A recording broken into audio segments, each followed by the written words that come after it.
Oui, bienvenue les élèves, exercice 31, la multiplicité et les étirements verticales des fonctions polynomiales. OK?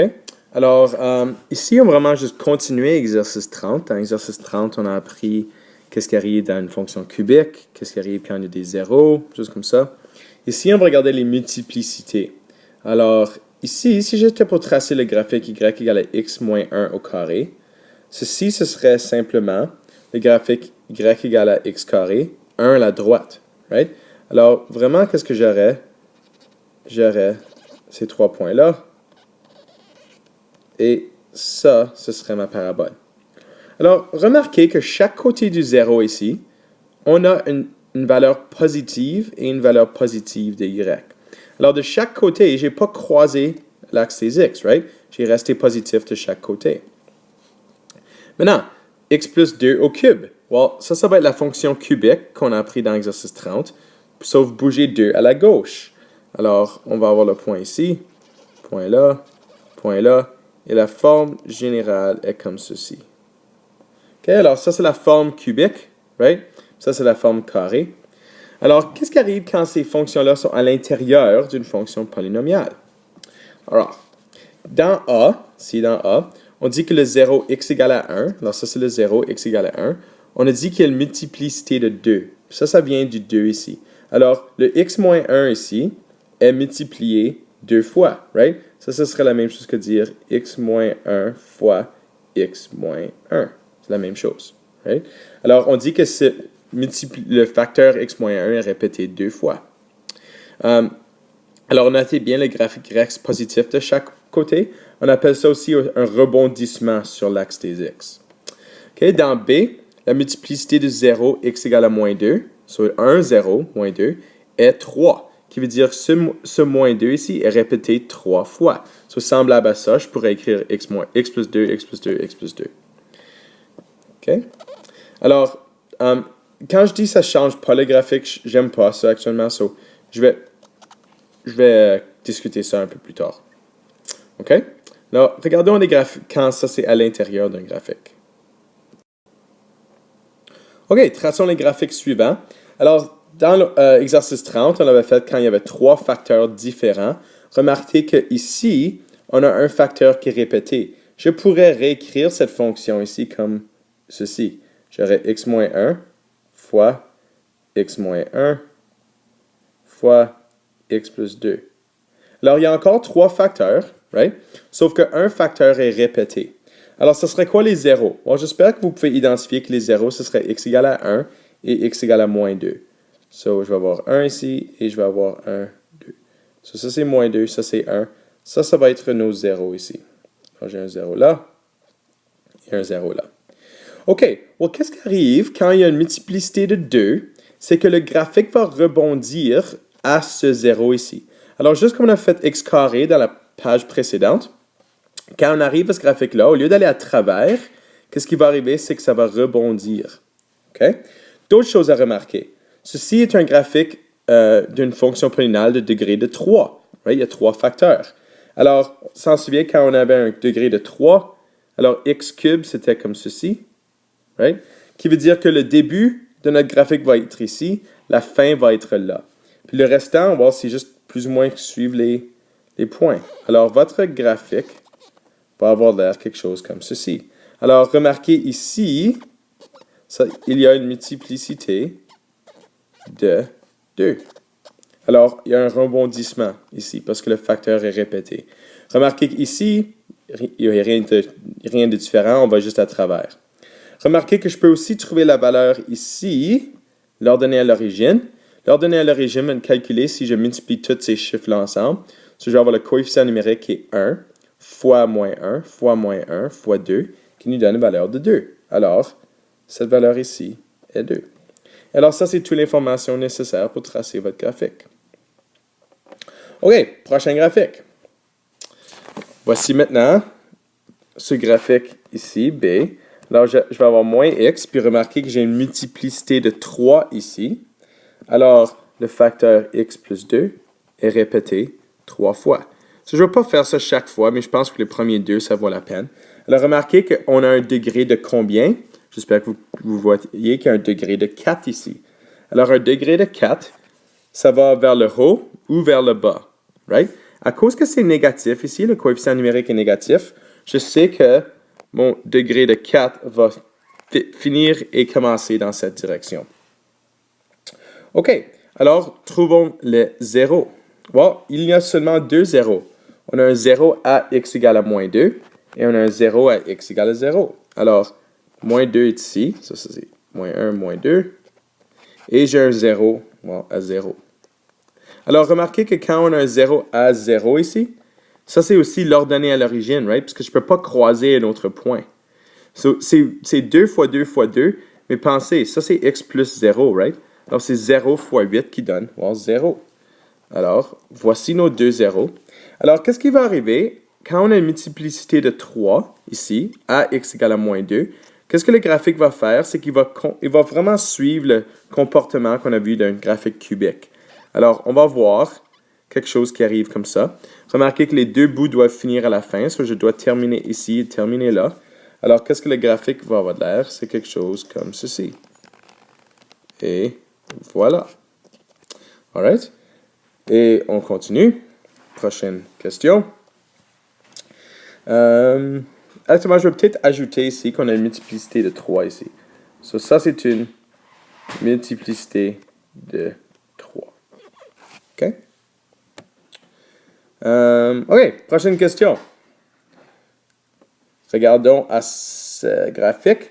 Alors, ici, on a encore un 0 à x égale à 0. So, x égale à 0, c'est un 0. Puis x égale à 2, c'est l'autre 0. So, il y a seulement deux 0 ici. Alors, je vais avoir, ça, je vais mettre un 2 là. Alors, ça va être un 0 ici et un 0 là. Encore, ça va être l'ordonnée à l'origine. Qui veut dire que le 2 ici va faire aucune différence. Parce que si l'ordonnée à l'origine est 0, je multiplie 0 fois 2, ça donne 0. Alors, ça ne va pas changer l'ordonnée à l'origine. Maintenant, remarquez qu'on va avoir une multiplicité de 3 à x égale à 0, right? Puisque le facteur x est répété 3 fois. Et le facteur x moins 2 est répété 2 fois. Alors, on va avoir une multiplicité de 2 ici. Well, ça, c'est un graphique exposant 5, right? Ça, c'est degré 5, puisqu'il y a 3x et 2x moins 2.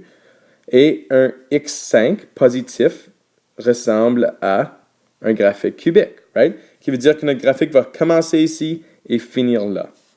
OK, alors, qu'est-ce qu'il faut faire? C'est qu'il faut qu'on fasse notre multiplicité de 3, puis ensuite, je dois compléter une multiplicité de 2. Et voilà le graphique. OK? Assez simple. Je ne suis pas super intéressé au maximum. C'est quelque chose qu'on regarde plus dans le cours de calcul en deuxième année. OK? Et dernièrement, le graphique ici. OK, D. Nos zéros sont à 1, moins 3 et moins 1. Alors, 1, moins 3 et moins 1. So, je vais faire certain de mettre ces valeurs-là sur mon graphique. So, ça, c'est où mes zéros se trouvent. Ça, c'est la première chose que vous devrez trouver. Maintenant, la multiplicité de 2 à x égale à moins 1, right? So, ici, on va rebondir sur ce graphique-là. OK? Une autre chose, remarquez qu'il y a un coefficient numérique négatif ici, et c'est un degré de 4, right? 1, 2, 3, 4, parce qu'il y en a 2 ici. Alors, le degré de 4 négatif, right? Négatif à cause de ça, on l'a vu dans la question précédente, un degré de 4 négatif commence et finit là. Qui veut dire que notre graphique doit commencer et finir ici. Et si vous suivez les règles, alors multiplicité de 2, et voici votre graphique. Maintenant, quand on croise l'axe des Y, okay, avec une valeur, je dois indiquer c'est quoi cette valeur-là. Il faut juste faire attention. Alors ici, tu vas avoir 1 fois 1, parce qu'au carré, 1 au carré c'est 1. 1 fois 3 c'est 3. 3 fois moins 1, c'est moins 3. Mais n'oubliez pas qu'on doit aussi multiplier par le coefficient numérique. Vous avez 1 fois 1 fois 3 qui est 3, fois moins 1 qui est moins 3, fois moins 1 qui est 3. Qui fait du sens, right? Parce que ça, c'est 3 ici. Oups, excuse. Ça, c'est 3 ici, right? Si j'avais trouvé moins 3, je sais que j'aurais fait une faute quelque part. Alors, doit être y égale à 3. Alors, l'effet de la multiplicité paire, alors ça, c'est vraiment un important ici. C'est un rebondissement. Puis, l'effet du x cube ici, la multiplicité cubique, c'est vraiment juste une petite courbe, comme regarde, demi-parabole, demi-parabole. Sur chaque direction, c'est pas vertical ou horizontal, right? Ça, c'est une courbe qui juste courbe un petit peu. Alright? OK. Maintenant, les zéros fractionnaires. So, qu'est-ce qui arrive quand on a des zéros qui ne sont pas des entiers parfaits? OK? Alors, juste multiplions ceci, juste premièrement, pour comprendre qu'est-ce que le polynôme aura de l'air. Juste pour remarquer, avant qu'on commence, le zéro de ce facteur, ce serait x égale à 1 demi, right? Le zéro de ce facteur, ce serait x égale à négatif 3 sur 2. Et le dernier ici, ce serait x égale à 5 demi. Encore, si tu mets 1 demi là-dedans, 2 fois 1 demi, c'est 1. 1 moins 1, c'est 0. De la façon que vous pouvez trouver ça, mettez ça égal à 0 et résous pour x. Mets ça égal à 0, résous pour x. Ça va donner la valeur de x ici. OK, bon, ça c'est les zéros de notre fonction et multiplions ça ensemble. Alors, si je multiplie les premiers deux facteurs ensemble, je vais avoir 4x carré. Je vais sauter une petite étape, pas une grosse étape. Ça va me donner moins 2 plus 6 qui nous donne plus 4. Ça c'est l'étape que j'ai sautée. Je n'ai pas montré les deux. Et j'ai x moins 5 ici. OK, so ici, ça va nous demander probablement un peu plus de travail quand je multiplie ces deux-là ensemble. Alors, quand je multiplie ce trinôme fois le binôme, je devrais avoir 6 termes, right? So, je vais écrire tous les termes. So, j'ai 8x cube moins 20x carré. Je vais essayer de le garder en ordre. 8x plus 8x moins 6. Excuse. Moins 6x moins 20x plus 15 égale 0. Et je vais simplifier. So, j'ai 8x cube moins 12x carré moins 24x plus 15 égale à 0. Well, avant, quand je discutais des trinômes ici, je vous ai dit de regarder au 15 pour trouver tous les facteurs et en même temps les zéros possibles, right? Well, remarquez que 15, les facteurs de 15 sont plus ou moins 1, plus ou moins 3, plus ou moins 5, plus ou moins 15. Mais aucun de ces valeurs-là de x, alors aucun de ces zéros, n'est un facteur nécessairement de 15. Et la raison pour ça, c'est à cause du 8 ici. So, le 8 est en train de créer des différents problèmes avec les facteurs possibles de 15. Alors, notez bien, quand la valeur de a n'est pas plus ou moins 1, okay, so quand le a n'est pas 1, so la valeur de a est ici, là, ça c'est le ax cube. Pour trouver les zéros possibles, on doit diviser chaque zéro, alors plus ou moins 1, plus ou moins 3, plus ou moins 5, plus ou moins 15, par la valeur de a. Okay? So, tu dois aussi diviser tous les zéros par 8. Tu as actuellement divisé par tous les facteurs de A.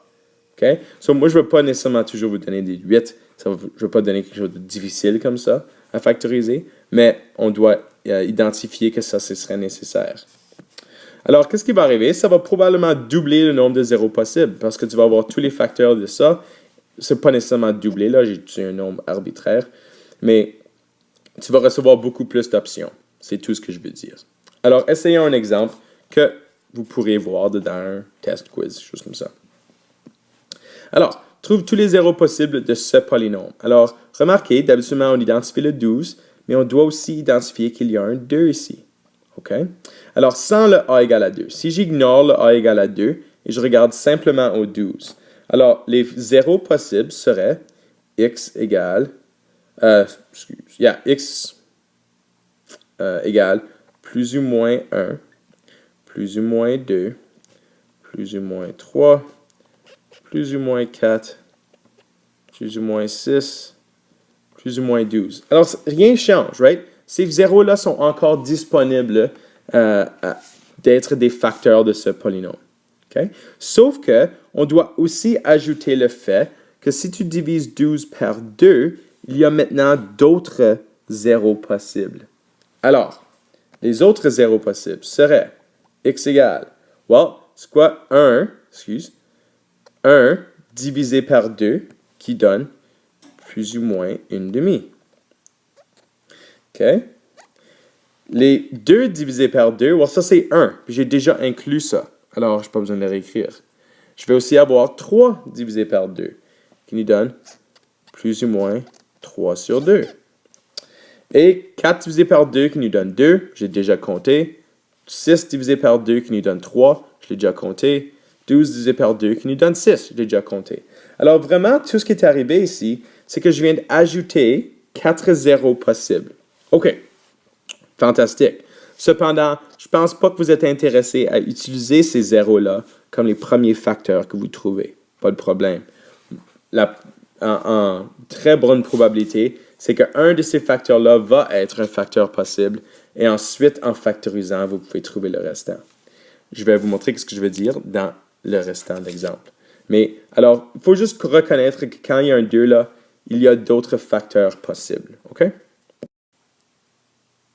Alors ici, qu'est-ce que je veux faire? C'est que je veux factoriser le polynôme que j'ai présenté. Je vais juste réécrire. Je devrais avoir dû l'écrire quand même. Alors j'ai moins 2x cube plus 3x carré plus 8x moins 12. OK. Alors, première chose qu'on doit faire, c'est qu'on doit trouver un 0. So, je vous advise, commencer avec les zéros faciles, right? So, on va commencer quand x égale à 1. OK, so je mets x égale à 1 là-dedans. Vous pouvez l'essayer si vous voulez. Je mets 1, ça va vous donner moins 3. Oups. OK, pas un facteur, right? Check.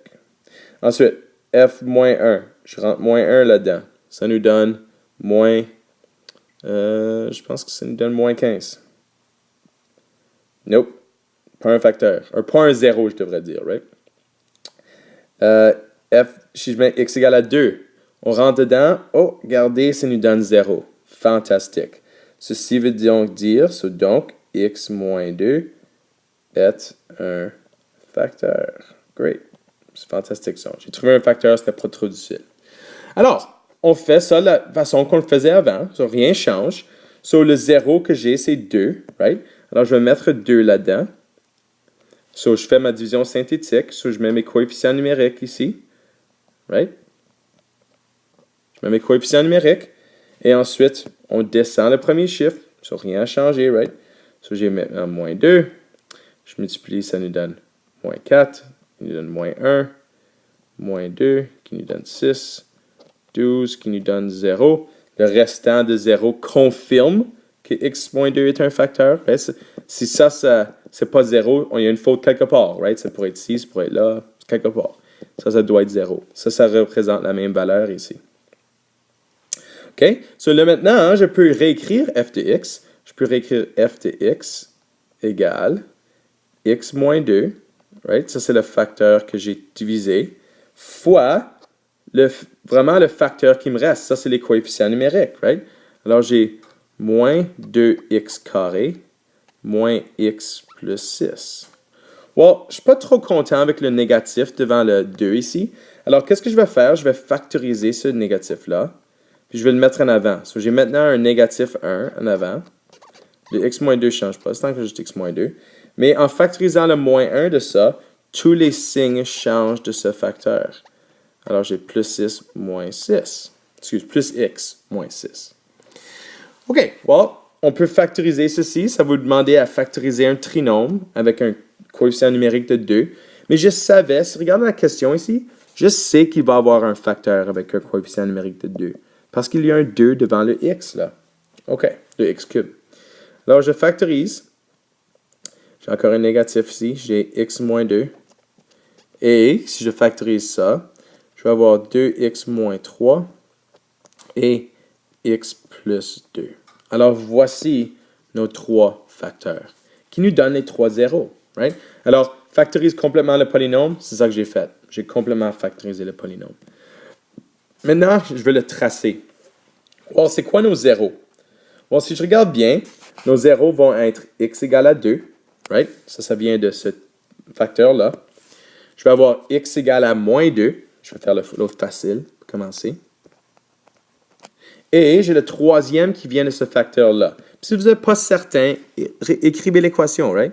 Si vous avez 2x moins 3 égale à 0, on met le 3 de l'autre côté et je divise par 2. So, x égale à 3 demi. Ça, c'est vos 3 zéros, right? Ça, c'est les 3 zéros de la fonction. Alors, quand je retourne ici, là, j'ai 1, 2, 1, 2, moins 1, moins 2. C'est tout ce que j'ai besoin, right? Parce que tous les zéros sont à l'intérieur de ça.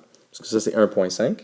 Alors, mes zéros sont à 2, sont à moins 2 et est à 1,5. Alors, voici les zéros de la fonction. Remarquez que ceci est une fonction cubique, right? 3 facteurs, fonction cubique. Mais n'oubliez pas que c'est un négatif, right? Alors, la fonction cubique négatif a l'air quelque chose comme ça, qui veut dire que je dois commencer ici et je dois finir là. Il n'y a pas une multiplicité de 2. Alors, je peux vraiment juste... Oups. Je vais peut-être effacer ça parce que c'est difficile à tracer si je continue ça. Je retourne ici, excuse. Et je retourne. Et voici votre graphique. Remarquez qu'il y a une valeur qui manque. J'ai besoin de l'ordonner à l'origine. Mais je connais l'ordonnée à l'origine si je regarde bien au graphique. Regardez l'équation ici, guys. Well, regardez. Si x égale à 0, ça c'est 0, ça c'est 0, ça c'est 0. Ça c'est l'ordonnée à l'origine. C'est moins 12. Il ne fallait même pas que je le calcule. C'était facile ça. Alors, on a moins 12 ici. Et voici votre graphique. OK, bonne chance avec exercice 31. Il y a beaucoup de petits détails qu'il ne faut pas manquer. On se voit en classe.